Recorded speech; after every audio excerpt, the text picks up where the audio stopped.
Hello everyone. Welcome to this presentation on how to write a research abstract for the International Conference on Family Planning. My name is Linnea Zimmerman, and I'm a co-chair of the scientific subcommittee along with Jean-Christophe Rusatira and Georges Guiella. This content was developed by the scientific subcommittee of the conference and is part of a series that includes guidance on how to write an abstract for submission to the research track, the program implementation track, or the advocacy and accountability track. Each of the presentations is available in both English and French. This presentation, along with the others that I just mentioned, will be available first at the Icfp Not Without FP virtual forum. There will be a live question and answer session after each of the respective sessions. If you are not able to join live, please review the recording of the Q&A session to see if any questions you may have were answered there. I will also share an email at the end where you can send any further questions. Okay, let's get started. Today I will share with you the key elements and important considerations that will help you prepare your abstract for the conference and increase your chances of being accepted for presentation. You may also find that the tips shared in this presentation are useful for other scientific writing and publications. In this presentation, we will go through why you should present at Icfp and the main sections of the research abstract for Icfp, namely the title, significance and background, main question and hypotheses, methodology, results and key findings, and knowledge contribution. First, why present your research at Icfp? There are many reasons to present at Icfp. Most importantly, you are contributing to the field of family planning with new knowledge. It is also an opportunity for you to learn about the most recent advancements in the field of family planning, raise awareness about your research, and explore opportunities for research collaboration. Icfp is an opportunity to develop new skills and practices through interactions with other researchers, advocates, service providers, program implementers, and policymakers. And finally, your presentation at Icfp contributes to your professional development. As you work on your abstract, keep in mind the purpose of a research abstract. There are multiple purposes to a research abstract. One purpose is, of course, to demonstrate to reviewers the relevance of your research and be accepted to the conference. But there are other purposes too. If you are accepted, your abstract will provide a brief summary of your research that attendees can review and use to decide whether to attend your session.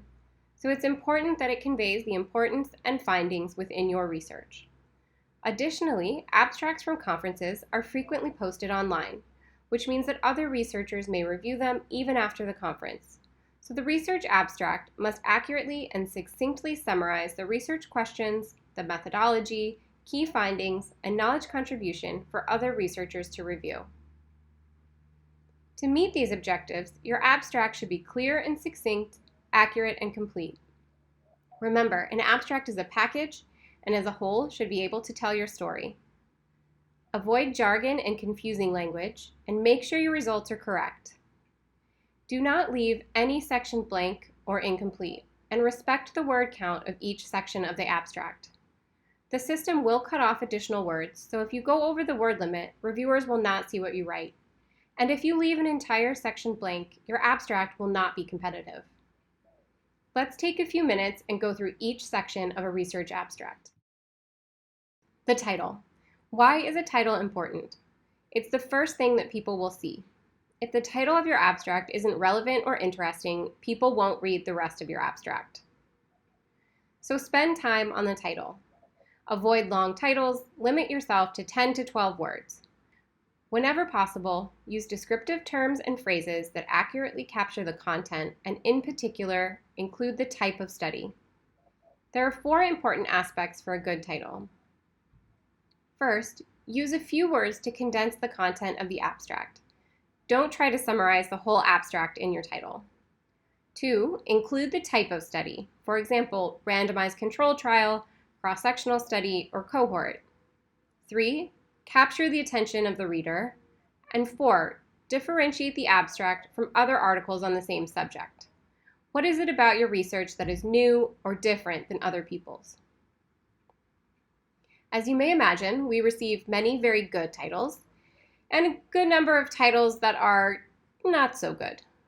So below are a few examples from the Kigali Icfp that we thought were good examples to share. First, do maternal care contacts improve postpartum family planning? Evidence from a longitudinal cohort study in SNNPR, Ethiopia. 2. Not Without Us, a tool for responding to youth needs in costed implementation plans. 3.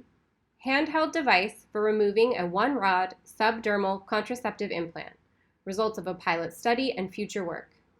And 4. A characterization of male partners of women using Tier 1, 2, and 3 effective contraceptive methods in Western Kenya. Now let's discuss what should be in the significance and background section. Remember, stick to the word limit in each section. In this case, that is no more than 200 words. In this section of the abstract, you should make sure you clearly describe why your study was necessary. What is known about the research, but equally important, what gaps remain in our knowledge? What are the limitations of previous research that are so important that more research is necessary? How does your study fill those gaps? It is a fine line to balance, but you want to describe why your question is important by summarizing previous research that highlights its importance, but also explain why that previous research is not sufficient. This is a chance to iterate the importance of your research to the field of family planning. A few do's and don'ts. Do identify why your research question is important and provide relevant and specific context. To the extent possible, try to identify research that has been done in the same setting, or at least a similar setting. For example, if you are doing research on adolescent family planning in Uganda, it's generally not helpful to cite research on adolescents from the US. The contexts are just too different. Use research from other similar settings. The only time that you may want to cite research from very different contexts is if you are demonstrating that your question has not been adequately studied in your context. For example, research from high-income settings shows that there is high demand for IVF, but this has not been adequately studied in low-income settings. Do not make the common mistake of summarizing what is known about the issue without identifying what's not known, or waste space on generic background information. You don't need to summarize the entire study setting in the abstract. Finally, always be specific to the context and research question. For example, if your question is about adolescents, don't waste space talking about adults. Below is an example from the 2018 Icfp. I will pause for a moment so that you can quickly review, and then we will discuss some key components.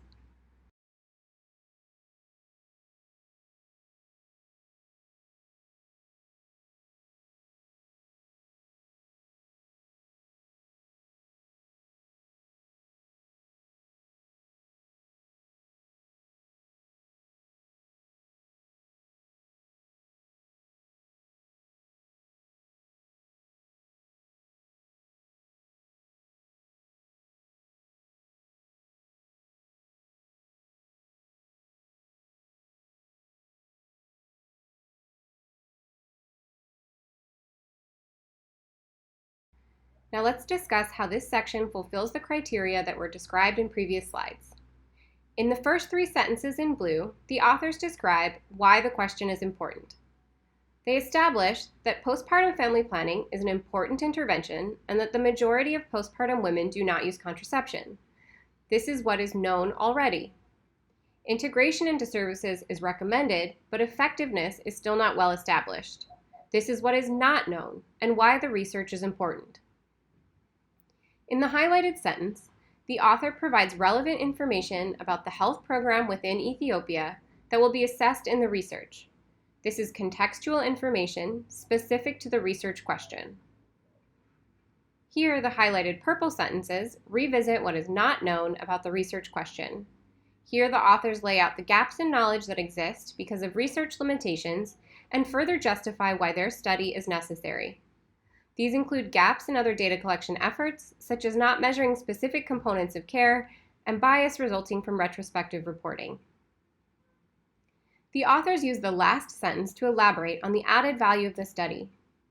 Think about, how does your study address the limitations that you highlighted? What does it add? Now let's look at the third main component of your abstract, the main question or hypothesis, which should not be longer than 100 words. In this short section, you should address the questions that your study is answering and what aims or hypotheses your study tests. Not every study will have a specific hypothesis. For example, studies that are exploratory or attempting to identify a range of factors associated with contraceptive use may not have a specific hypothesis. And qualitative research generally does not have testable hypotheses. But every abstract must have a clear research question that is being answered. If your research question is not clear, then reviewers cannot evaluate whether your methods are appropriate or your findings are relevant. If you are including a hypothesis, make sure your hypothesis is specific, clear, and testable. You may consider the PCOT format. P is for population sample that participated in the study. Who are you using to test your hypothesis? I is for the intervention, if one was used. C is for the comparison group that you plan to use as a reference. Who are you comparing to? O is for the outcome of interest.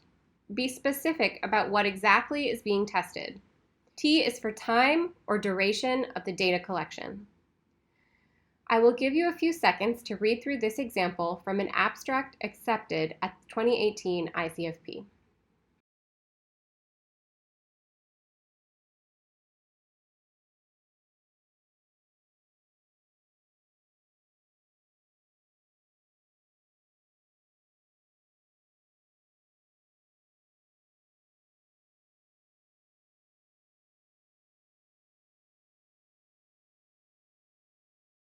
As color-coded here, you may see how the authors made sure to include the population and the comparison groups in blue, the outcome of interest in purple, and the time frame in green.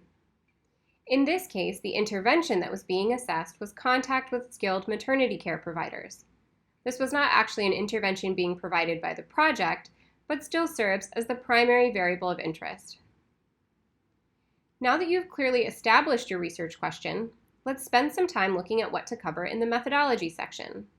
This section also has a word limit of 200 words. The methodology section focuses on tools and techniques used for the research. It should cover location, where was the study conducted? Note the geographic location and anything that may be highly relevant to the research question. For example, if you are studying family planning among pastoralist populations, you may want to note that the location has a high pastoralist population, so people know why you chose this location. But don't spend too many words on describing the study setting. For example, you don't usually need to describe the overall population of the country, the age distribution, the trends in TFR over time, etc. Study design. What design was used in gathering information? Was it a cross-sectional design, randomized clinical trial, longitudinal cohort, etc.? Data source. What were the collection procedures? Is the data primary or secondary data? Time frame. When was the study carried out? Sample and sample size. How many people were in the study?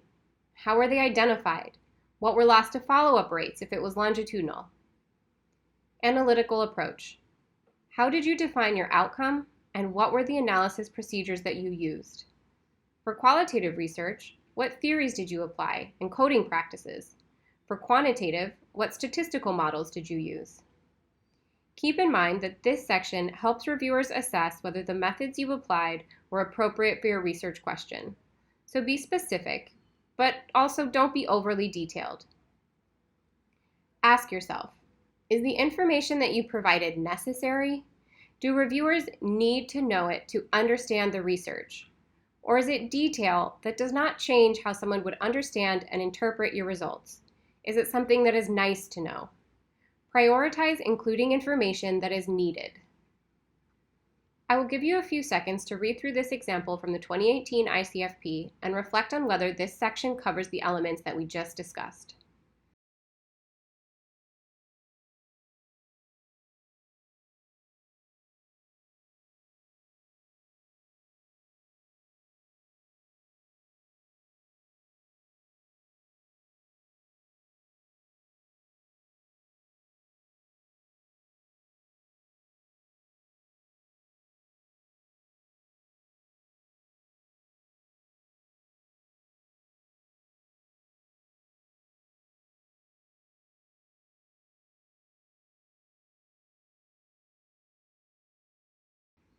As highlighted, the authors addressed all of the components outlined above.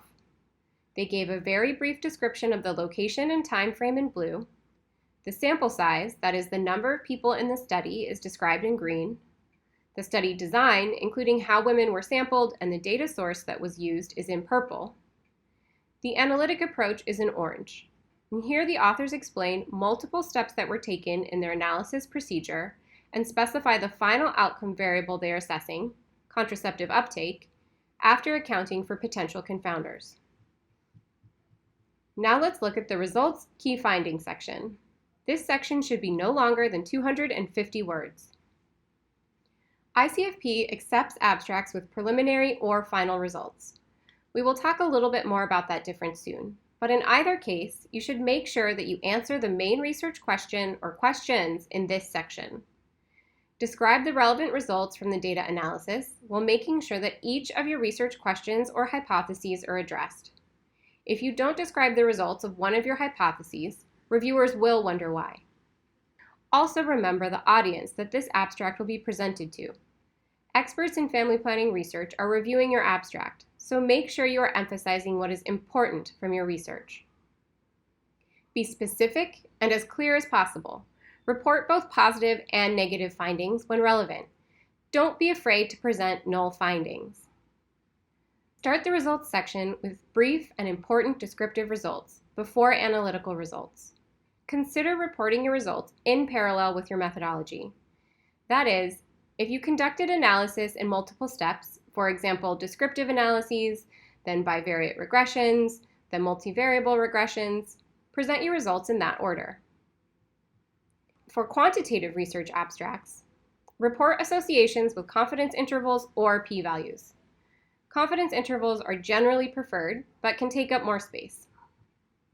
For qualitative research abstracts, make sure results are rich with depth, detail, and nuance, and clearly tied to the methodology used to reach them. You don't need to include specific quotes here, but instead highlight the summary and main themes.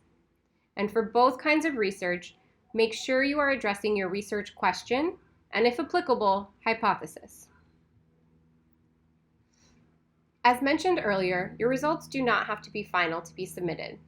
However, they should cover the key results related to your research question. Descriptive statistics and any exploratory analyses that give reviewers a sense of what your findings are may be helpful to include. You should also be comfortable presenting results even if they are not what you expected.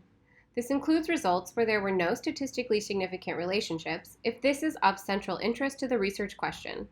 Don't hide results if they are central to your research question. I will give you a few seconds to read through this example from the 2018 Icfp and reflect on how this example covers the elements that we just discussed.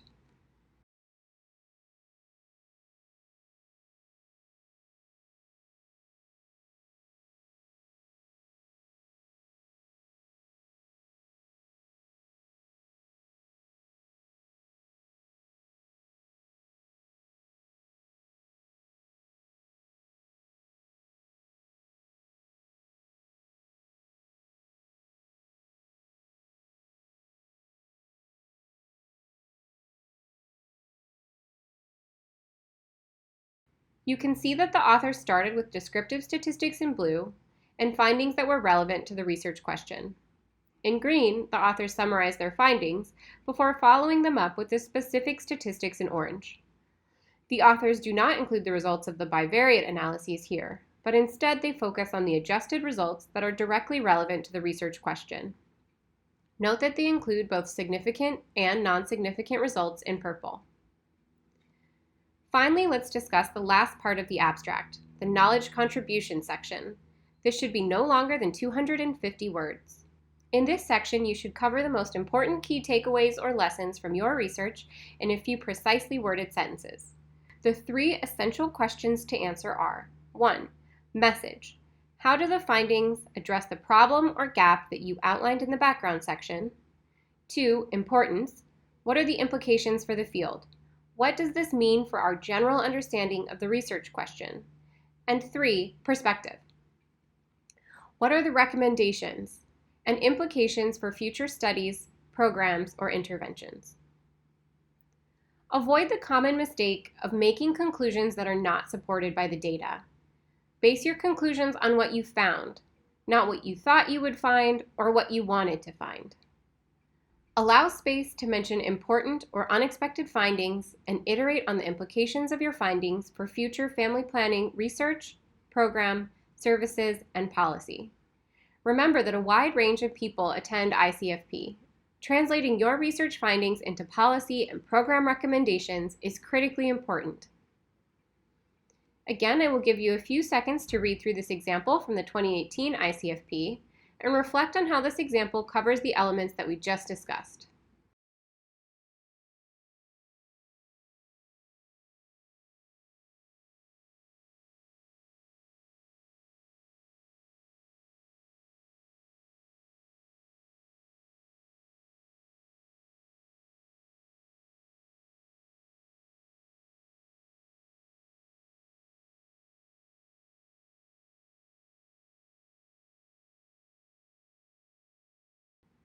Here the authors highlight some important takeaways.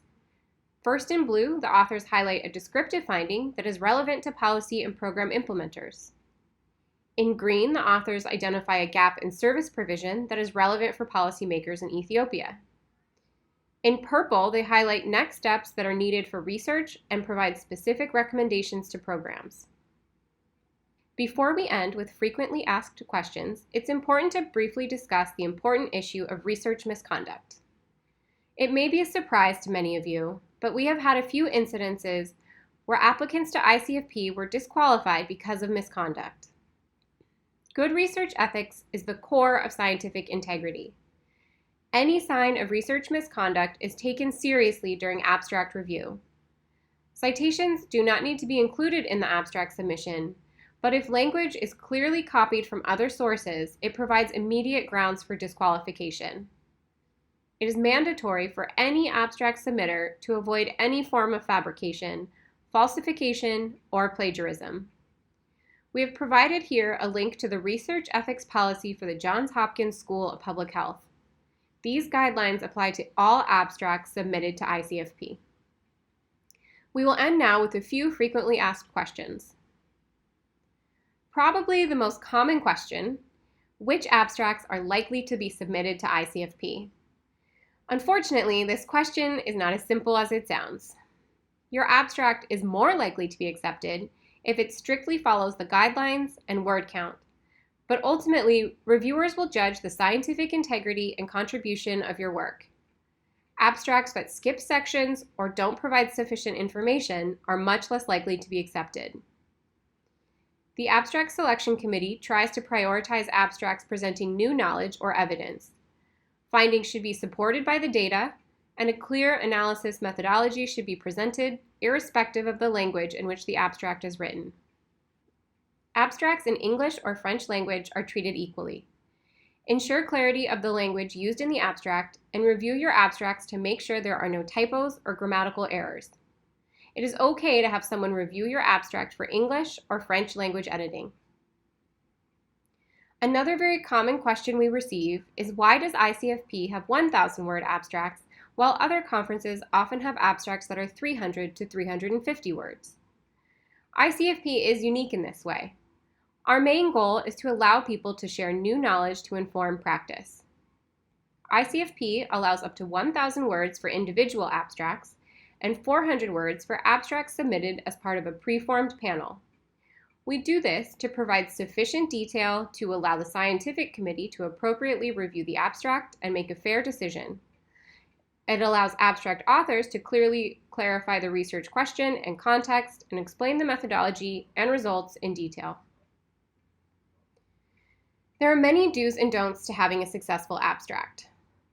In the US, we say, don't play baseball at a football game. What we mean is, this is a conference on family planning. If your topic isn't really related to family planning, it won't be accepted. Keep in mind the rule of 3. Simple, clear, comprehensible. Avoid very long sentences and dense paragraphs. Do not use any unusual terms or acronyms without defining them.